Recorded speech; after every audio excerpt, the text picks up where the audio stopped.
The views, thoughts, and opinions expressed by the host and guests on this podcast are their own and do not represent the views, thoughts, and opinions of UCLA Athletics, UCLA Gymnastics, or the Bruins Gymnastics alumni community. The content of this podcast is strictly for informational purposes only and should not be considered professional advice. So it was just so amazing to see all of the girls you've struggled with in the year and you've been through so much as a team to then go lights out in the last two events and really be there for each other. It was like we really were doing it for each other. It was such an incredible experience, and I didn't believe we won until that I saw that trophy come over. I'm like, there is no way. Like, they scored this wrong. Like, I need to see the results. Welcome to the Bruin Gymnastics edition of the Resilience to Brilliance podcast, where you'll be inspired by riveting behind-the-scenes stories of UCLA gymnastics legends. I'm your host, Kim Hamilton Anthony. Here we go.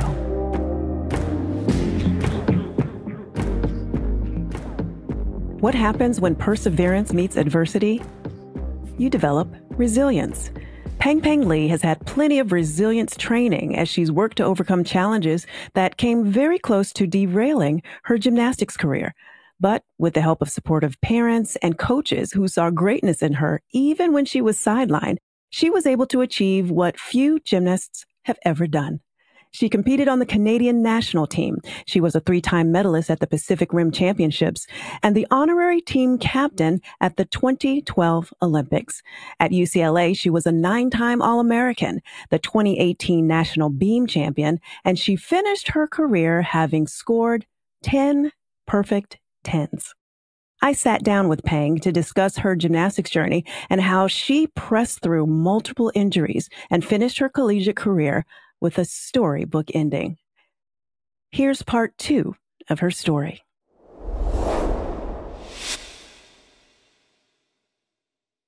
Peng, in our last episode, we left off with you blowing out your knee shortly before the 2012 Olympics and how your positive attitude was such an asset for the team.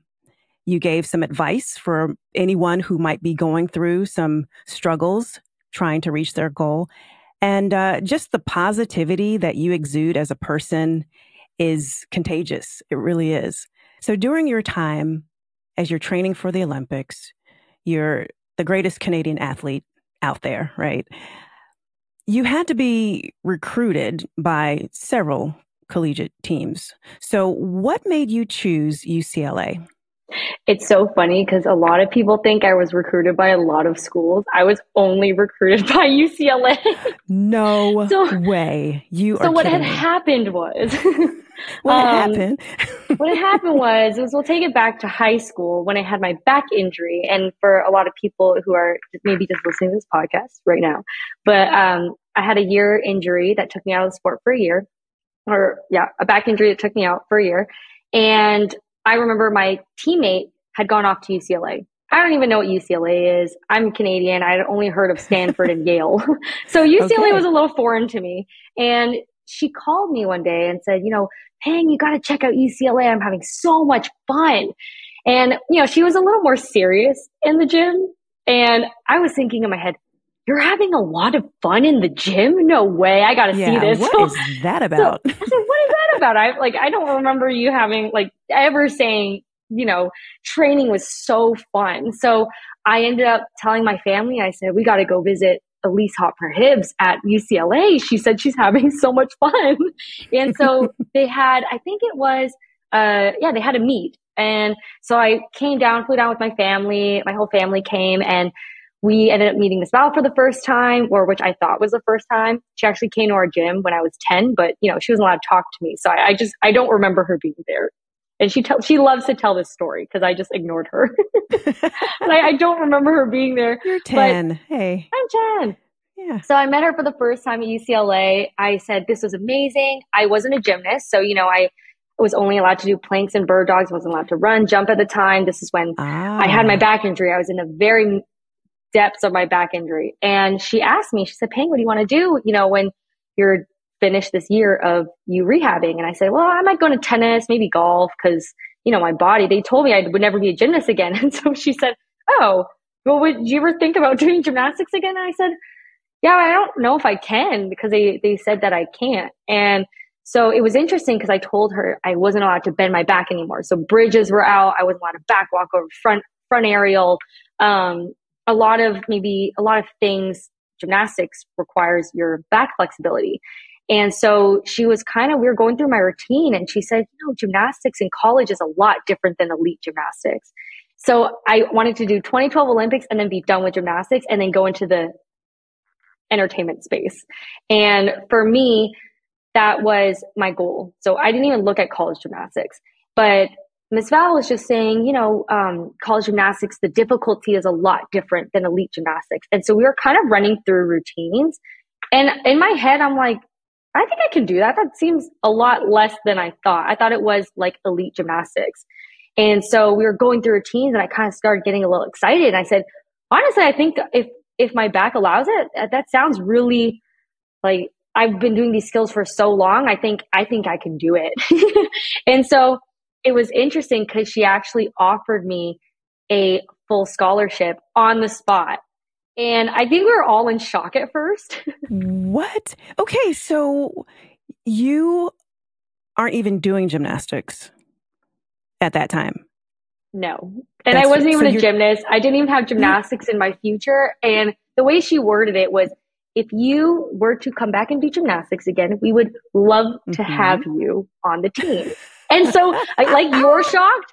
I was shocked. I was like, I'm not even I was thinking in my head, I need to find a gym club. I don't have a coach. I'm not on the Canadian national team anymore. Yeah, well, I don't even remember. I think it was like a swimsuit at that point. But I was in shock. So in my head, I was a little confused. And she said, why don't you sleep on it? And, and we can talk about it the next day. So at that point, I got to know the team. I saw them meet. They had so much fun. It was like chaotic fun. Like it was organized chaos is how I said it. And my parents talked to me and my mom and dad were just like, you might as well take it. She's offering it to you. Like, I remember my mom saying this, but I think she thinks she said it differently. So it could be wrong, but I just remember her saying like, well, you should take it because I don't think you're going to get another offer because you're injured. I'm injured. Like I'm not even a gymnast. Right. And so no one is recruiting you, right? No one's recruiting me. Absolutely no one. It was the only school I came to visit. I knew that the entertainment capital was Los Angeles, and that's kind of what I wanted to get into as a career after. And so I was thinking in my head, yeah, I'd love to come to UCLA. So the next day I told Ms. Val and I told her that I would love to come to UCLA. And so we verbally committed. And it's so funny because if you ask the coaching staff this story, half of them were not on board. And they all looked at Ms. Val like she was crazy because it's like, you just offered an injured athlete a scholarship. And it was so funny because she was like, but she'll be great if she comes back. So Ms. Val is so unconventional. Just about everything she does is just, she takes a risk and usually she chooses well. So it was great because again, I think after I verbally committed, it was kind of out in the gymnastics world. When I came back, it was not out in the gymnastics world yet because I wasn't a gymnast. But once I started getting back, I then got recruited by Stanford, but I declined respectfully because I told them I was going to UCLA. So I think after that, everyone knew I was going to UCLA. Okay, yeah. And Stanford was one of the only schools you had even heard of other than Harvard. Is that one? I think it's, if I was to do college gymnastics, I originally wanted to go to Stanford, but then again, Miss Val just had me hook, line, and sinker. Exactly. She swooped in. Now, I had a similar experience when I came to UCLA. I came out of a gym where you weren't allowed to have fun. You had to focus and you had to always keep moving and you're always going. And I didn't know what it was like to have fun. I mean, we would sneak and have fun with each other, my teammates. But when I came to UCLA, I was only coming for a week. I had already signed, but I decided I didn't want to continue in gymnastics. I had I didn't want to come. I was burned out. It was just, I didn't want to do gymnastics anymore. And my mom said, Kim, if you go to UCLA for 1 week and you don't like it, you can come home. So during that 1 week, when I walked into that gym and I saw all the fun they were having and the hard work that they were still putting in while having fun, I thought, I could get used to this. Right? So it was that atmosphere at UCLA that made me love gymnastics again. It was so much fun. Again, I think I was very lucky to have a great elite experience. I was very close with the girls in my gym, and UCLA reminded me of my club gym at home. And I had a lot of fun. I was older in the elite world, so I was able to go out with other gymnasts in other countries, and I was kind of allowed to experience those things. And when I came to UCLA, it was more of a fun adventure for me, and I love meeting new people. It was really fun to be on a team. And as much fun as elite gymnastics was, I was still an individual athlete, and I felt like it because we all came from different gym clubs. But UCLA, it felt so tight knit, and I just remember alumni would come in, and it just felt so much like a family. And it's really hard to not be drawn to UCLA, in my opinion. I might be biased, but when I was there, it was so much like practices were full of laughing. We had the hard conversations. We went through all the struggles together. And I think that was the thing, is like we went through it together. It's not like we all went through it separately. Miss Val really made sure, and the coaching staff, we would go through it together. Truly as a team. Yeah. So let's talk about your freshman year at UCLA. So you're coming off of the knee injury. Yeah. What was that like for you? How did your freshman year work out? Yeah, I knew I was already not going to compete the first year. So I had come in with a torn ACL. I was actually very nervous that I was going to lose my scholarship at the beginning. And it was great because, again, Miss Val and I were having conversations back and forth, and she was very, very positive and very optimistic with me, and also it kept me motivated. So my first year was interesting. I was still finding my voice on the team. I was a big people pleaser, so I never really put my foot down. And there was a lot of drama my freshman year, but at the same time, it was a lot of fun, but it was also very hard. I was away from my family, although I didn't really get homesick. I think I was just missing the advice of my parents. And it really taught me to be a teammate. And Miss Val would, I came in limping. I was 2 weeks out of surgery, I think. And we had to do a team activity on the beach. And I was thinking in my head, I can't walk on the beach. I just got out of surgery. So I told Miss Val, because, I knew her better. So I asked her, and I was like, well, what am I supposed to do? She goes, well, you're on the team. You have to talk to your teammates and figure it out. And for me, who is not a very outspoken person or not very confrontational at the time, and I was so scared to be like, hey guys, I can't partake in this activity, but I need you guys to find me a role, please. And so, but it freshman year actually really helped me to break out of my shell, and learn to talk to people in a respectful, honest way. Cause I didn't like confrontation. And so freshman year was very hard, injury wise, and learning how to be a good teammate without being on the competition floor. But again, I kind of really just dove into being a regular student. Also went to all the dorm events. I also made time to, hang out with the athletes, and it was a lot of fun. The social aspect of it was super fun. The athletic part was very hard because of me finding my place on the team and me doing rehab and trying to feel like I was worth my scholarship on the team with an injury. Did you feel pressure? I didn't feel pressure because I already knew I wasn't competing. So there was no pressure to me. But when I came back, I felt a little pressure because I was recruited as an all-around athlete. And I felt a little pressure to kind of keep my name, like it was, oh, Peng's coming to UCLA. She's like really, they would say like, she's really good on these events and she has this skill and that skill. And I already knew that if I could come back from my back injury, I knew I could come back from my knee injury. It wasn't as long. I could still condition. So I wasn't concerned at all about my gymnastics, but I did feel pressure to I wanted to be anchor, on those certain events that I was really good at, like bars and beam. And so I just wanted to uphold the expectation that I had when I came in. So there were a little bit of pressure, but only more so when I came back from my injury. Okay. So your sophomore year, yes, I'm sure you had some goals set. Oh yeah. You're ready to step onto the floor as a Bruin. Mm-hmm. How did that play out for you? Sophomore year. Oh man. So I was coming back. I spent a whole year in rehab. I was training, doing my skills. And I just remember one day we were doing leap passes and we were doing leaps across the floor and my knee just tweaked. And I told Miss Val, hey, like my knee, it doesn't feel right. And I remember they said, like have everyone check it out. They thought my ACL was still there at the time. So they were like doing all the checks and they said her knee seems fine.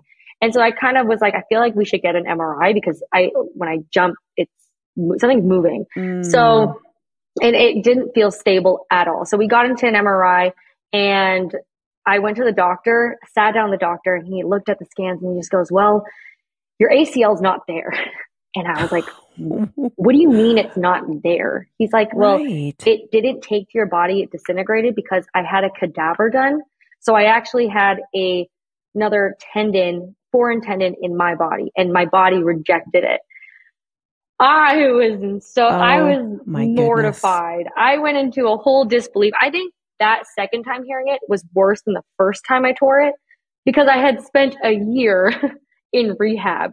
And I just remember bawling. I didn't have my parents. It's not like my parents were there to hug me and I could go home and just be in a shell.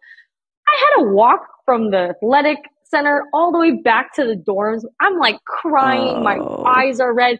Miss Val immediately texted me and she said, I'm so sorry. And, I think she told a lot of the girls and all the girls started texting me. It was like a flood of messages. And, I ended up sleeping over at a teammate's house that night. I slept over at Sam Pedrick's house and they got me candy and they got me a bunch of just junk food to kind of binge. And they were really sweet.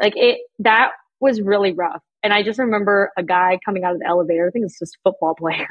And I'm like, oh man, so you're the last person I want to see right now. And he looked at me. He's like, what's wrong? And I was like, found out my ACL is torn again. And he goes, it's all right. He'll bounce back. He was very calm about it. And I'm like, why aren't you sad for me? Why aren't you sad for me? No, but it was very devastating. That was harder than my first time because I knew I had to go through the exact same rehab. And rehab is not fun. It's very boring. No. So how long did it take for you to come back from that injury? Did you have to stay out the whole year? When were you able to start training again? So I had my surgery in October. So I went through all of freshman year leading up to season. And I remember it was the last Halloween party and we were like, yeah, this is the night before surgery or whatever. And I remember going into surgery in October and it was a long process. It took a year. So I don't think I started really gearing up to do skills until probably the summer before my junior year. And we already knew I was taking a year off again. So I think, but you know what? When I look back at it, if I hadn't had those 2 years, I don't think I would have grown as much as a person because I really had to learn how to speak up. I really learned how to be a good teammate. I learned how to lead without leading by example. It was leading by example in a different way. And it was with a positive attitude. It was by doing my rehab, being diligent in the gym and, studying with the girls and kind of being that positive outlook rather than being positive and doing my skills. So I actually am very, again, it's like blessing in disguise for me. I was able to have my 2 years of just being a regular student. I felt comfortable coming into my junior year. I almost felt like a veteran at that point. So competing for the first time, I'm like, I know what I'm doing. Now, how did you get to the point where you were able to continue the fight and not give up? I mean, twice you had to go through this rehab. It's long, it's arduous. It's I just imagine that some people who continue to go through adversity time and time again, sometimes it's easy to give up because you just feel like, okay, what's the use? How'd you It do was it, Peng? it was very frustrating. I think just being a student at UCLA and knowing my goals and aspirations, I had jam sessions with my dorm mates. I found a group of people who loved music, and I would host jam sessions at my apartment. I would host jam sessions at the dorm like once a week, and we would just kind of do it as a stress reliever. We bring in all our instruments and we just start singing and playing, like, you know, people who are just learning instruments, they would come in, and it was so much fun. I had a lot of fun at UCLA, and that kind of helped me to balance all the injuries because I didn't want to get stuck in the mindset of, oh, I'm injured, I can't do anything. But I think because of my injury in high school and what my parents, you know, showed me when I was younger is that there's still so much to do. So I ended up auditioning for like an a cappella group. I didn't get in, but I ended up auditioning. I would go, we went to go watch like the lunar eclipse. I would go on adventures. I was having a lot of fun in college. So it was a great time for me to really just live life and kind of like do my work in the gym, but also really enjoy my teammates, really enjoy being in California. We'd go adventuring to all the tourist spots. And the one thing though, when I was coming back, I still kept getting injured. So I had a thumb surgery, I had a meniscus surgery, and I was trying to gear up for 2016 Olympics. And I think that's also what kept me going is that I knew like, hey, this is fine. We're in a 2-year hiatus. It's okay. I've done 1 year before.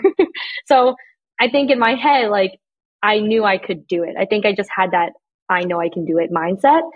But when the injuries started catching up, it wasn't as fun anymore. Like it was very mentally draining. I actually had told Miss Val in my 4th year because I knew I was going to do a 5th year. And I told her my 4th year, I said, I don't want to be here. And that was in the middle of season.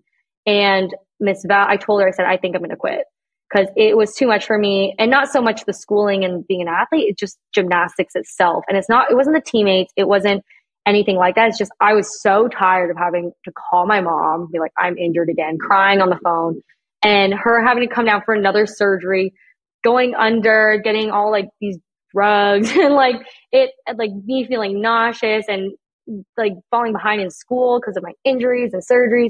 So I was getting really exhausted and I just felt like I wasn't confident. My body didn't feel confident in the gym. Like I felt like I was going to break at any point. And so I actually told Miss Val during my 4th year, I didn't want to do it anymore. And I remember her saying this. She looked at me in the eye and she said, well, Peng, you're going to have to tell your teammates that. And so when she told me that, you sound just like her. I spent so much time with her. She looked at me in the eye, and when she said that, I said, I don't want to tell my teammates that. I'm going to wait till after season. So after I got my surgeries, the lights are back on. After I got my surgeries, we went through season again, and in my head, I was like, okay, I have 1 more year. I have 1 more year, my 5th year. Why don't we just enjoy it? Like, I'm so over it. I don't want to be here. I think I took the summer off. We were supposed to do like conditioning and stuff, but I'm like, I need a break. Like I didn't even want to do college gymnastics. So for me, it was like, I need a mental break from being injured, even being a gymnast. Like I was very much prepped when I was younger to do 2012, be done as a gymnast. And so I said, I'm just going to try and enjoy this 5th year. And my mom was saying, you know, you have such an amazing opportunity in front of you. So you might as well do as much as you can, right? To enjoy it and not focus on, wow, I can't do floor. My knee's not holding up. I'm not doing the skills that I want to do. It's too hard, too difficult. It was more like, oh, you know what? I have another year in California. It's sunny all the time. It's summer like the whole year. And it's just kind of, even if it wasn't gymnastics related, it's all the other things I had to think about to help me through my 5th year. And that's when, I don't know if you wanted me to go in my 6th year, but that's kind of how the 6th year thing came about. Okay, so let's go to your 6th year. So you ended your UCLA career having scored 10.0s, which is absolutely amazing. It's just unbelievable, Peng. So you scored 10 10s, and I wish that we could talk about all 10 of those routines. Would love to know what you were thinking and how that felt for you. But we only have time to talk about one of those routines. And the one I'm going to go to is probably one you realize I would talk about is that final routine. Okay, so you're 2018 NCAA National Championships, and you were up last on beam. You had just scored a 10 on bars, the rotation before. Woo. Congratulations. Thank you. So tell me your mindset. Tell me what you were thinking, how you felt when you were competing. It was a flood of emotions because not only did I get a 10 on bars, and I had actually gotten 2 10s on both events one time during that season. And I remember like, oh, can I do it again? You're like, playing all those mind games. Like, is it a fluke? I don't know. And I got a 10 on bars, and again, we were kind of down in the rankings as a team. And so what I was really focusing on was, this is the last time I'm going to be here ever with my team. Like this was the last gymnastics thing of my entire career. And it was getting to me, and I started getting really nervous. So before I got up on beam, I couldn't watch any of my teammates, and I'm normally cheering them on. I couldn't watch any of them. I was so nervous. I was doing visualization like a madman on the floor. Like I had never done that many visualized routines in my life. And I remember going up to Miss Val because I was freaking out, and I didn't know that we had a chance at winning at that time. So I was really solely focusing on the energy and the love with the team. And before my last beam routine, I went up to her and I just said, Ms. Val, I am so nervous. I looked at her and I said, but I'm going to take my sweet time. Like I'm going to soak in everything. And she didn't say anything to me. She goes, okay, great. And so I went up, chalked up. I took a deep breath. I started smiling because I said, you know what? This is literally the last time I'm going to be up here ever. So I just soaked it all in. I think if you watch, like I'm smiling throughout the whole thing. Yes, I was very aware, very aware. And if you were to really watch my routine, like I was kind of crooked too. Like it wasn't a perfect routine in the way that was set up.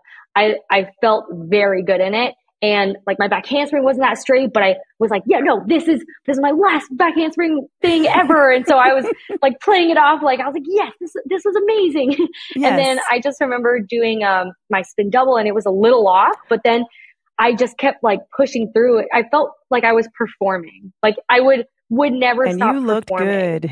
Thank you. You looked so good. And it was so funny because in the middle of my routine, I looked at the end of the beam, and the Utah corral was cheering me on. And I thought it was so nice. Like that was my thought in the middle of the routine. I was like, wow, that's so nice that they're cheering me on, because it's a whole different team. And I think nationals is another amazing event in itself that I think a lot of gymnasts have respect for seniors in their last meet. And we're always cheering on other seniors who had been competing at nationals. And it's really cool to see other teams cheering you on. So when I had landed, it was unreal. Like I went right to my teammates, and I felt like I had just done the best routine of my life. And it looked amazing. It was truly a stunning routine. And you did. You smiled throughout. You were performing. And I cannot get out of my mind your face when you took that salute. It was just, it gives me chills even to think about it. I tear up every time I think about that. It was such a powerful moment in your life and for the team, because you helped clinch that national title that year, the 7th national title, right? It's crazy because we had no idea. So if you saw everyone crying on the floor, it was just because we had such a strong comeback, and we thought we got second. We were like, maybe we got second or third. And we got second.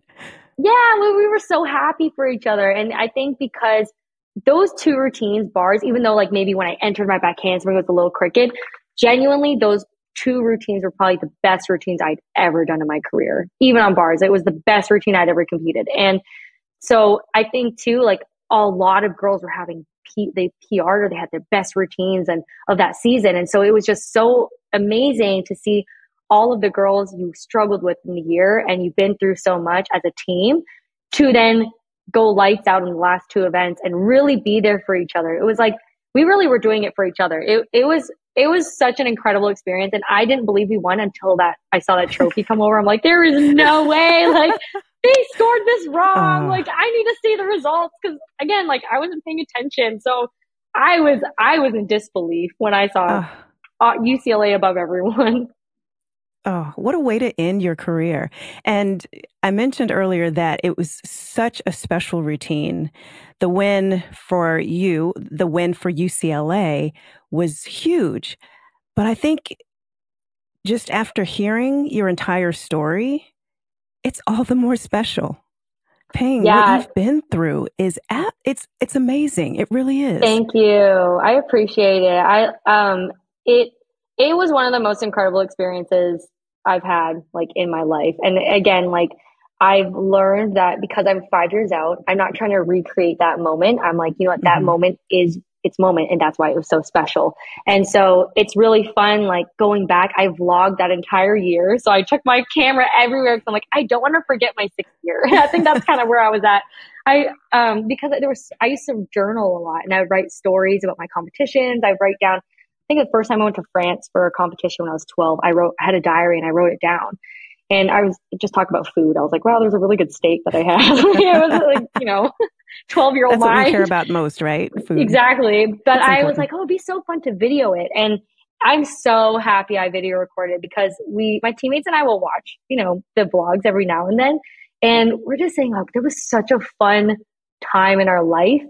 And even though I was injured a lot of the times, I was so fortunate that, I had those two injuries because that 2018 team, like, I just feel so bonded with them. And it truly was a special team. Like, there was so much love on the team, and we really like cared for each other. It was like, it just felt like a family. And I feel like I could call a lot of the girls on the team and just like, even if I haven't talked to them in a while, just be like, we're sisters. We're never not going Yes, to be family, you know? right. That's beautiful. I love that for you. Yes, All it's right, baby great. sis. Let's talk about what you're doing these days. Okay. Yeah. So, what's making your heart sing? I've been adventuring in a lot of different projects, and I really dove into the entertainment industry. It's been so much fun. Just doing a lot of things that I've been wanting to do as a little kid. Even though a lot of people think the Olympics was my one all only dream, I've had other dreams. And when I was younger, I used to sing a lot and write music. And so I've been in the studio a lot recently. I do feel like a whole brand new gymnast that is like coming to a new gym and like I'm learning all these skills. So it's kind of funny how I was giving all this advice to younger athletes about gymnastics. I feel like I'm taking that advice into music right now, and I ventured on into content creating. So it's been a lot of fun, and I feel like I'm very fortunate to have a career that allows me to be creative. And honestly, I am taking a lot of things that I've learned in gymnastics, and I'm also carrying it with pride. I think after I finished gymnastics, I was so happy to be done with it. Even though, it was a great last year, I was ready to close the chapter. I didn't want to talk about gymnastics. I didn't want to be in a gym. Like, I just wanted to be a free soul. But now I'm taking a lot of pride in like, no, I was a gymnast. That differentiates me. That was my past. Like, I'm very proud. But I think the past, after I graduated, it was very hard to assimilate into just adulting. And I don't know, I truly thought like, oh, why did I do gymnastics? It wasn't worth it in a way that like I was having all these negative thoughts. But then Mm. again, like I'm at a point right now where I'm like, no, I'm so proud to be a gymnast. I should be proud of myself. And it was a very hard transition out. But again, right now I'm solely focused on my creative journey, and it's been amazing to take that gymnastics background with me into that creative process. Hmm. There's so many transferable concepts from gymnastics that you can take into just about any profession. I love that. So, you are one of the things that you do in this entertainment world is you're a social media influencer, Yes, right? yes, that was a So, happy accident.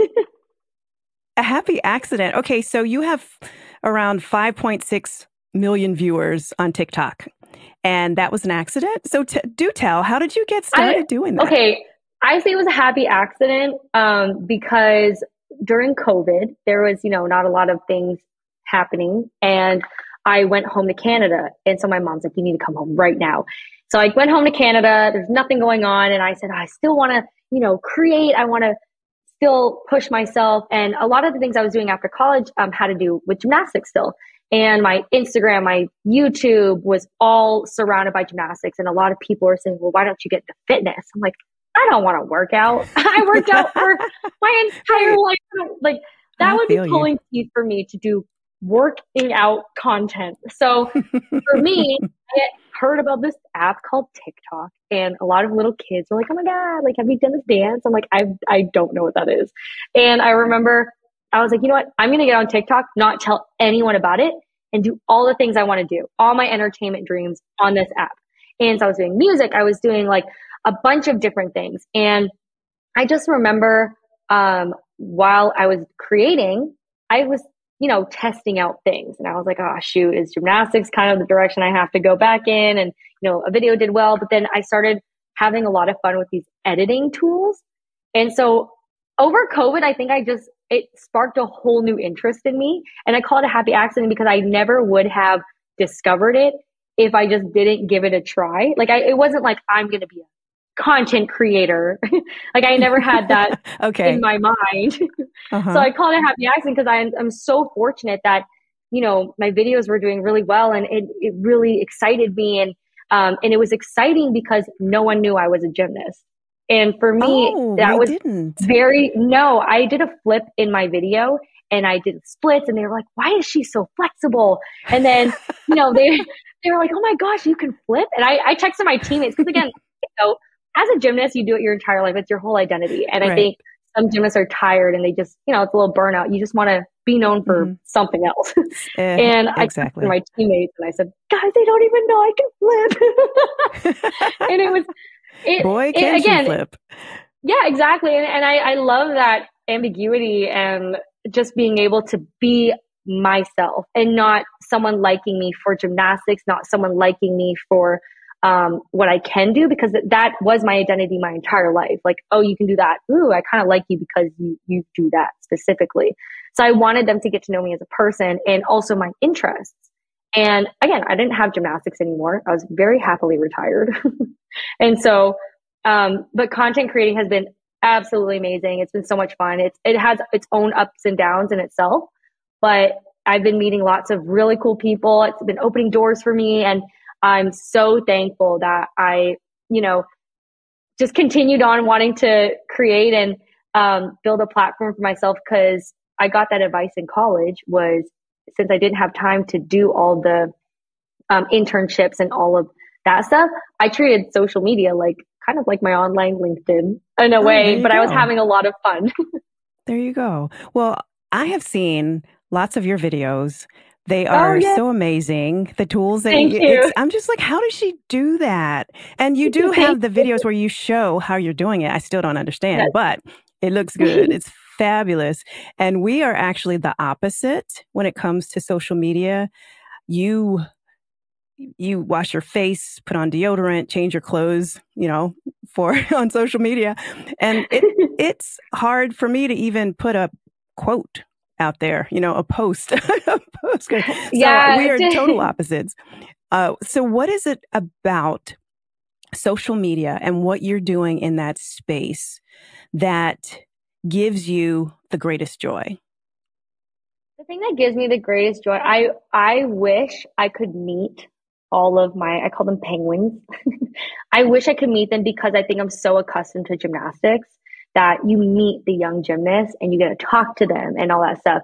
And I think the greatest joy for me in social media is when I went to VidCon this year. I actually got to meet some of those people, and I'd been doing content, I think, for 2.5 years prior, and I didn't really meet a lot of people. But the one thing that really gives me joy is being able to share my joy with them, and even like a positive message of like, oh, you made my day or something. And it just makes me feel so good that I made someone's day, even if it's like silly, cringy, dumb, or whatever people want to think. But at the same time, when I met those people in person at VidCon, it was so cool. Like, again, because they didn't know me as a gymnast, it was a completely different world. This one girl, I had a booth at VidCon. She stayed at my booth the entire day. Aww. And it was so sweet. She didn't know I was a gymnast. She didn't know Miss Val. She didn't know UCLA. Like, she just knew me as a content creator, and she knew me for me. And it was so cool. It was like, I truly want to exuberate positivity in a different way now, like not just through my injuries and all the hardships. It's like, I truly want to brighten someone's day and maybe, make them laugh and make them smile. And it just looks completely different now. And that's kind of the one big thing that I love about social media. And I love the ability to be able to, have full creativity on what I want to do and share that journey with other people who are interested in that. So it's really, it's a very like, it's almost like gymnastics in a way, but a whole different ball game of being able to create my own family, if that makes sense. Oh, that sounds amazing. And I love the authenticity that I see in your videos. What you see is who you are. It truly is who you are. A lot of people who reach your level of celebrity have to deal with people who may post some mean things sometimes. Yes. Has that ever happened to you? Oh, yeah. It's actually happened recently. Oh. I actually called Miss Val. It's so funny because I still call Miss Val, even if it's non-gymnastics related, just for life advice. And I, for some reason, don't like talking about my social media sometimes because, I think some people can take it as, oh, like if you don't want to do it, then just stop. Like you don't have to post or you don't have to do this. But to me, it is a career. And it's one of those things that's, helping me with pursuing more of the dreams that I want to do. And again, when I say social media has been a roller coaster, it's been a lot of highs. It's been great. I've met a lot of amazing people. I've been at events, and then it has its low moments for sure. And I think right now, actually, you caught me at a good time. Right now, I'm at a very low moment in social media, only because I think I do go through moments of sensitivity. And I've learned that sometimes when I do post things, I get negative comments like, they'll swear, they'll be like, oh my gosh, I want to go kill myself because I saw this video. And it's very, very morbid. And that was the first time I'd ever experienced that. And I actually called Miss Val and I said, I don't know how to handle this. Like, I think right now I'm in a sensitive place. I'm okay. I told her, like, I'm fine, actually. I just had a sensitive moment. I think I need to take a step back. And when that happens, like, I don't want to stop posting, but I then kind of figure out what I want to post about. And the thing that got me through at the beginning was I'm so excited about this. And I was so excited to post like new things. And I was proud of it. I didn't care if it was cringy. I didn't care anything because I'm like, I like this video, Yeah. And it's fun. I think as I got more into the space, I started getting a little more insecure. And I started comparing myself to a lot of other creators and a lot of other people. And I think because I was so new on the app, I just posted and I walked away. And I was at home with my family, so I kind of post and then walk away. But now since I'm kind of at home a lot of the times, and it's I'm at home doing the social media stuff, but there's not a lot of distraction for me, so I'm kind of on my phone. So I've learned to post and then sometimes take a step back, or only post certain types of content that I'm proud of. So whatever anyone says, I'm still happy about it. But if I'm a little wishy-washy about like, I don't know if I don't even like it, and then someone comments negatively, then I found myself going into a negative place of I'm looking for reassurance in the comments. And that was unhealthy for me. And I realized that talking to Miss Val. And I said, I don't need the reassurance, or I shouldn't be posting for reassurance. I should be posting to make someone else happy. And I think I was then realizing it was getting a little negative for me. So I took a little step back and only had post things that I absolutely love. And so that's kind of how I've been dealing with it, is more being very proud of what I post instead of just kind of like again, I said this in the last podcast, half bootying it. Half booty. That's our new term, half bootying it. I know. You know what? I think about people who post those negative things. Most of the time, there's no truth in it, right? And a lot of times, hurt people just hurt people, right? And maybe there's something. Ms. Val said. Yes. Well, she said those exact same things. It is absolutely true. And sometimes when if someone is dealing with their own stuff and it's hard for Mm-hmm. them, it's also difficult for them to see someone else shining in their brilliance, Oh, yeah. right? I go through Because that it reminds you of all the things that perhaps you can't do or you have not chosen to do. And it's convicting maybe for some. And my heart really goes out for those people because, you know, especially, you know, when I think about you, you're just this happy woman who's doing her thing, having fun, and trying to encourage others. And I appreciate that about you. So I love that you have people that you can talk to when things like that happen. I love that you've come up with a solution. Okay, here's how I'm going to deal with it. Now speak to the person who may be dealing with mean people, whether it's on social media or maybe it's in school. You know, people can be very mean. How do you encourage them as they experience these things? We can't change other people, but what can we do ourselves to help make a difference in how we feel and how we handle things? Yeah, it's funny because when I talked to Ms. Al, she said those exact words, hurt people hurt people. And when I had that thought, I was saying, you know what, a positive person would never rip someone down. It's just like when you're in a negative place, that's when all those instinctual thoughts come out and, you know, you kind of do things that you regret and all that stuff. But recently, what my best advice is, think about it. You have the courage to do it. You have the courage to put yourself out there. They don't have the courage to do that. And that's why they're being a little more, you know, negative about it. And whether you're doing singing or whether you're doing a dance video or whatever you want to do, like you had the courage to do it. And you can only get better. I think the one thing too, even if it's in school and you're getting, you know, bullied and it happens, there's things that people can't take away from you. Yeah, sometimes maybe my singing videos aren't like the best, but again, I have like a singing coach. I have like the skills and tools from gymnastics, and my work ethic are things that people can't take away from me.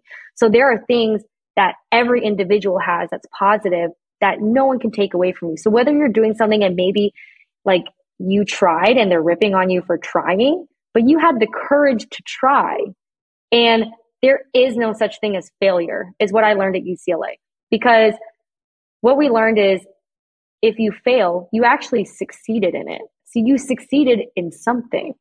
And that's kind of how, you know, that's like the best advice what I would give, or what I would actually just say to someone, is because you have to remember that courage is a skill. Courage is something that doesn't come easily. It's scary. And I remember Ms. Val telling me over the phone, she was saying, if you're not in the arena fighting, if you're not in the arena actually going for something or working hard or doing it, then you don't have the right to say anything because you're not in there. Okay. It's pretty good. That was a pretty good one, huh? Yeah, that's pretty good. No, that's great advice. Great advice. I'm going to provide you with a definition of a word that I coined. And after that, I'm going to ask you the final question. So I believe there's this state of mind where individuals are operating out of the fullness of who they are and all they have to offer. So they're utilizing their gifts, their talents, their personalities, everything that makes them uniquely them. And they're experiencing this level of fulfillment, of purpose, and it just makes their heart sing. I call this brilliance mode. So my question to you is, what does living in brilliance mode look like for you? Oh, I love brilliance mode. I wish I could just turn that on all the time. Brilliance mode is truly, it's so fun. One of my teammates went into the spiritual, you know, route, and we were talking and chatting, and I just remember like she read a quote to me, and it was a playful quote. And I was like, my brilliance mode is truly when I play. I don't worry about anything. I'm having fun. I'm not worried about any of the like rules or, you know, the society and the structures. I'm just strictly having fun. Because when I have fun, I don't feel judged. I don't feel held back. I don't feel like I can do any wrong. I'm just having fun. And I'm laughing if I fail too. So, or not fail, but if I don't do well.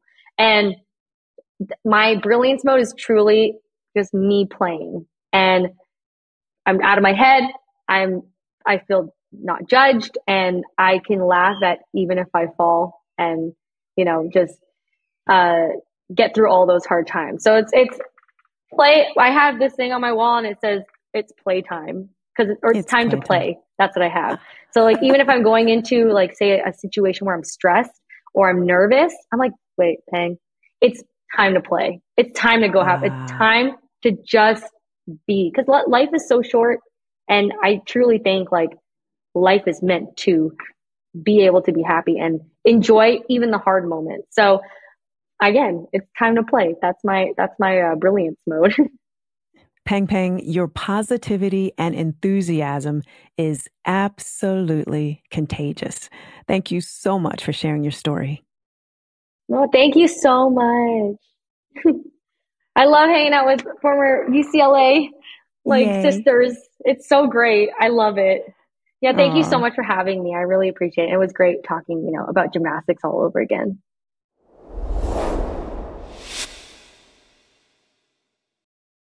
I was already impressed by what I knew about Peng's gymnastics career, but after my time with her, I was even more impressed with her as a person. My biggest takeaway from her story was how she realized early on that although her gymnastics career was a large part of her life, it didn't define her as a person.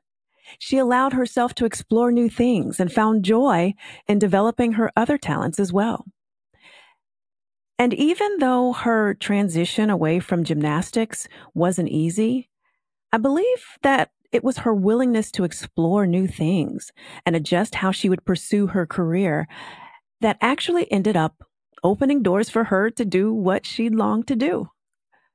The path to our goals, they may not be straight ones or the obvious one, but if we don't give up, but instead make some necessary adjustments along the way, the path we do take may end up making us better prepared and better equipped to live our wildest dreams.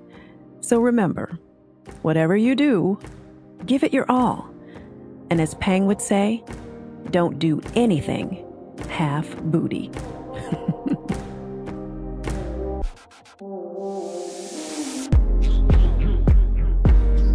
Thanks for listening. If you want to find more about Peng Peng Lee, check out our show notes on inbrilliancemode.com/podcast. And to connect with Bruin Gymnastics alumni on Instagram, follow us at UCLA Gym Alumni.